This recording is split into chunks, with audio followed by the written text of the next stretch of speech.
Hello, I am the narrator. If before this episode begins, Maddie and Dr. von Schleumann will be talking about the trees. You may just be listening in. Without further ado, let the show begin. Good morning, everybody. My name is Maddie, and today we're going to be talking about Greylings. No, Greydwarfs. What is it? And did it come from a movie or a video game? Greydwarfs are known for being fast murderers or quiet little sinners that were cursed to walk the land forever. And they're covered in like rocks, bark, cloth, and other like forest rotten stuff. You know, that kind of gross thing. Should you who read this see with a sword to your hand, place it and let it out, or put it to the torch, for it fears the flame. Now there are basically like two different species of the Greydwarf. There are the smaller ones called Greylings, which are just more common little henchmen that you have to see them in like packs. They swarm. They're fine. But then you have the Greydwarfs, which are much bigger and much stronger, and you can also find a nest of these guys, which is where you'll find like more of them together. That's also where they all come from, and it's just a more consistent, concentrated area for the Greydwarves. Valhalla is the game that these guys take place in, which is basically just like an open world Viking game. The way I kind of see it, if Minecraft went medieval. So, yeah. The interview. How close is it related to the inspiration? Hello, Maddie here with the interview, and I am here with a lovely individual. So, who are you? Hi, my name's Ray, and I'm a video gamer on YouTube. Have you played Valhalla? I do occasionally play that game whenever I just want to relax and wind down. What can you tell me about the Greydwarfs? Well, sure thing. The Greydwarfs live in the darkness of the forest where the mushrooms and fog roam. In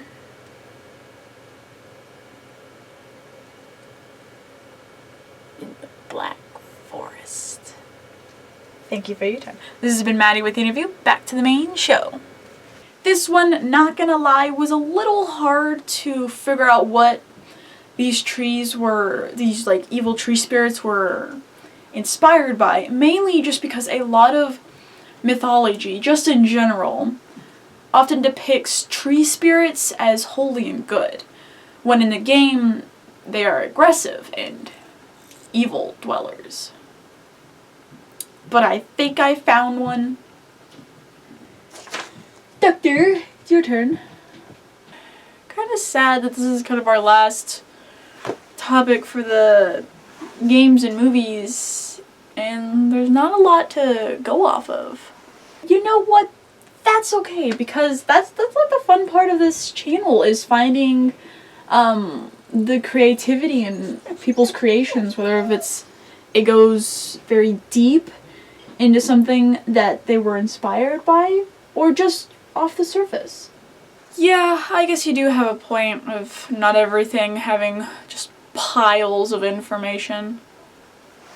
Good morning, everybody. My name is Dr. von Schleumann, and today we're going to be talking about hundreds. Where the legend / myth came from, information about the creature. The Hamadryads come from Greek mythology. Now, Hamadryads, each species is completely different depending on the different species of trees that the spirit is, basically. And also another kind of like word for them is nymphs or dreads. Is it mortal or immortal? Where does it live? One thing to note is that we're not really sure if a spirit inhabits the tree or the tree is the spirit, or if the tree actually has a spirit. But either way, if the tree was to be cut down, the spirit would die. And this would often be a thing where a god would punish the person who committed the crime.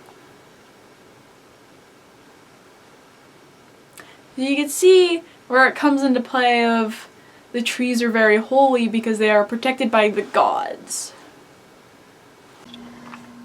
An interview. Are there any sightings of the creature? Good morning, everybody. My name is Dr. von Schnorman, and I am here joined by somebody who studies Greek mythology. Can you introduce yourself? Yes, my name is Jenny. I study many different mythology, Greek being one of them. And what can you recall about Andreas? Once a long time ago, there lived two tree spirits, a brother and a sister. And if you know anything about Greek mythology, then they got married and had 8 kids. There was one spirit called Oakface. She was loved by the gods. And so they taught her how to sing and dance for them. There was one god that fell in love with her, and his name was Apollo. One day, when Oakface was sleeping, Apollo snuck up to her as a tortoise and changed into a snake and rested on her chest. When Oakface woke up to find a snake on her, she ran all the way home screaming. Thank you for your time. This has been Dr. von Schnorman with the interview. Back to the main show. With that, this is unfortunately the end of the video. If you've enjoyed, please like, subscribe. If you are fascinated by both the Greydwarfs and the Hamadryas, there are links in the description that go more into detail about all of the information we found about it. Without further ado, have a good day. Good night. I feel like I just said everything backwards. But I haven't recorded in a while, so... Also, bloopers. But first line and I already butchered it. You're welcome. We're gonna keep rolling, though. With that is unfortunately the end of the episode. If you are fascinated by both the Greydwarf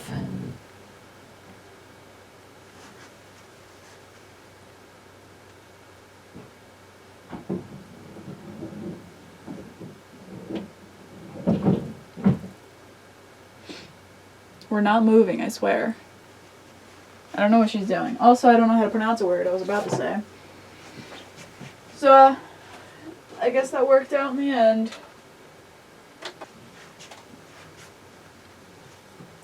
Admire my pen. It's a little llama. Isn't that just totes cute?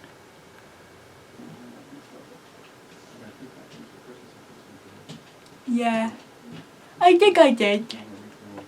But you won't know until Dr. Doofenshmirtz talks about it.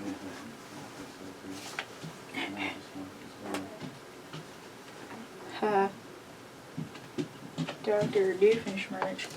Okay, well, that's everything. This is just gonna be a really short video. I'll be surprised if it's more than 5 minutes. Look at this fat baby. Oh, I'm getting too weak for you.